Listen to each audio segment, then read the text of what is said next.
Chapter 48. The First Statute. Exodus chapter 15, verses 23 to 27.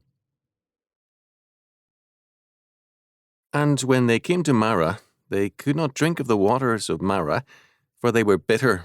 Therefore the name of it was called Marah, bitterness.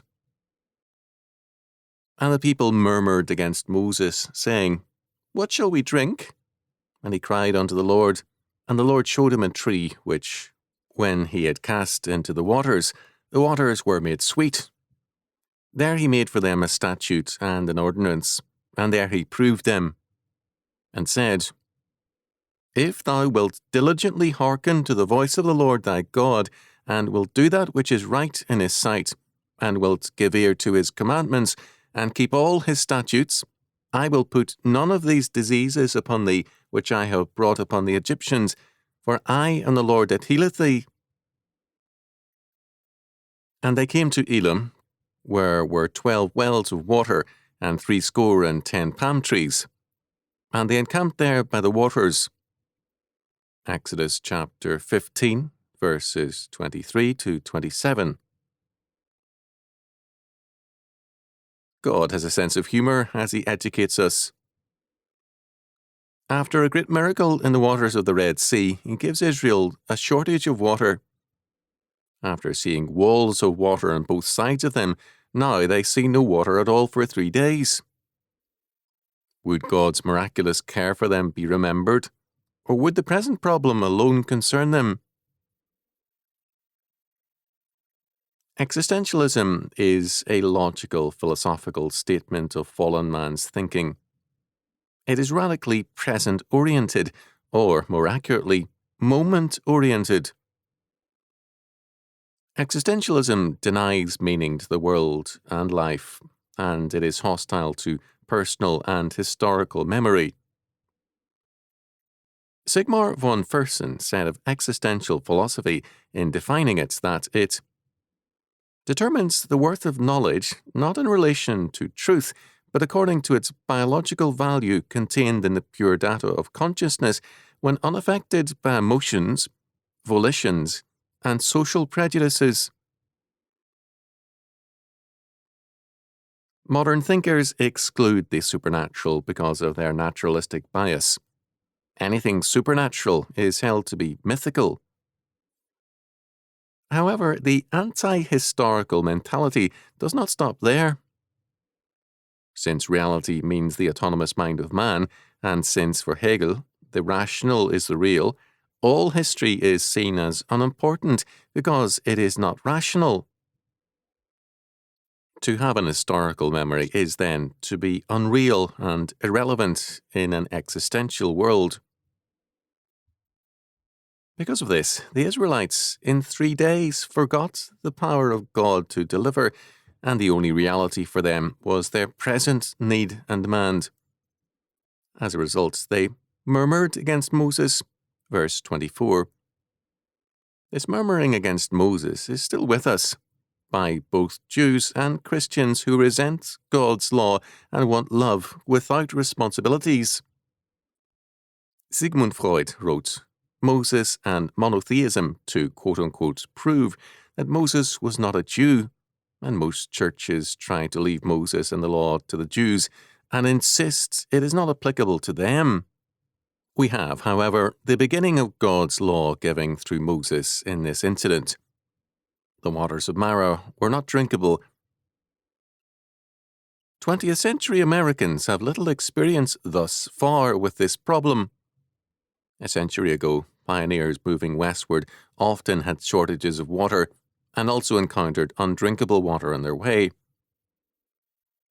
After 3 days with no streams for fresh water, the Hebrews came to Marah and to undrinkable water.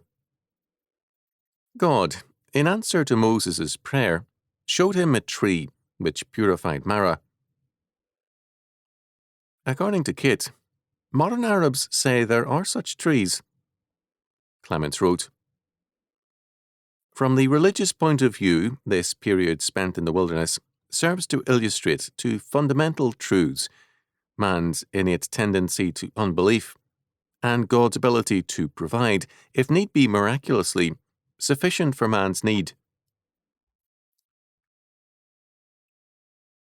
Israel in the wilderness did have a major problem in that it was a large and numerous group, about 2 million people, and many animals.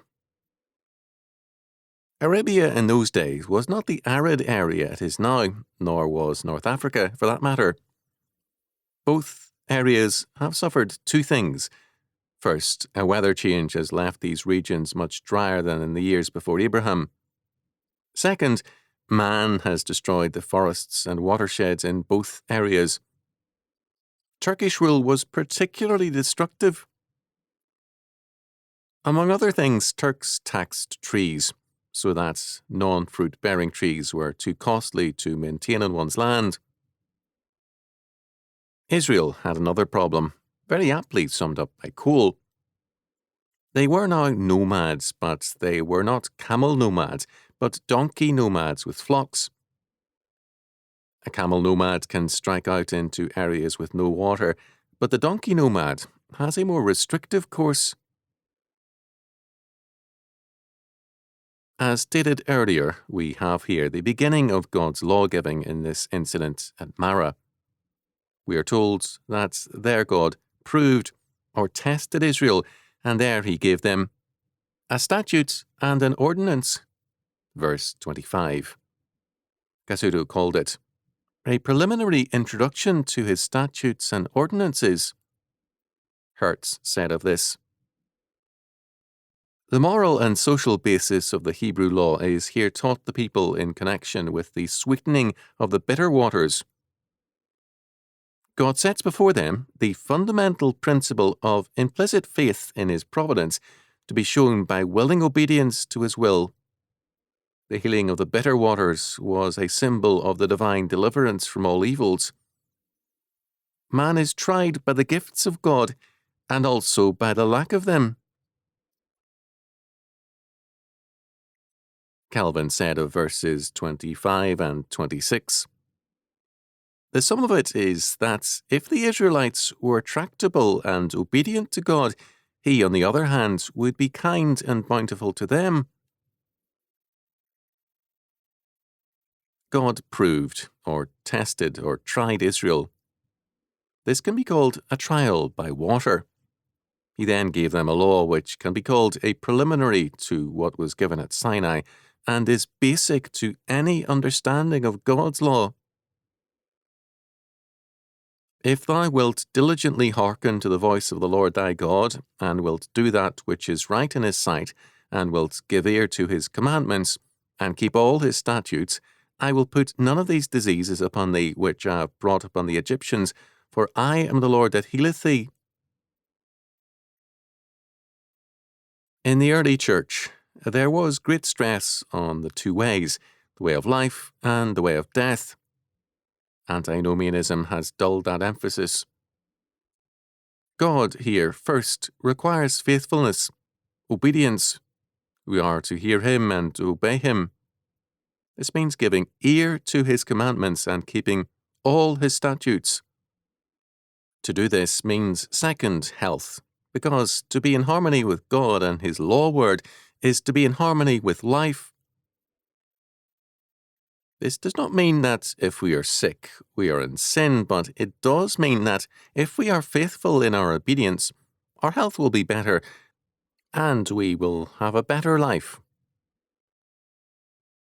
We're just beginning to understand the religious roots of health and the importance of our faithfulness to God and his word in relation to our physical as well as spiritual existence. Third, God concludes by saying, I am the Lord that healeth thee. Verse 27. It is an error to look at God only for salvation in terms of heaven. He is our guide and protector, our healer and our strength. Unless we see God's hand in all things, we end up seeing him in nothing.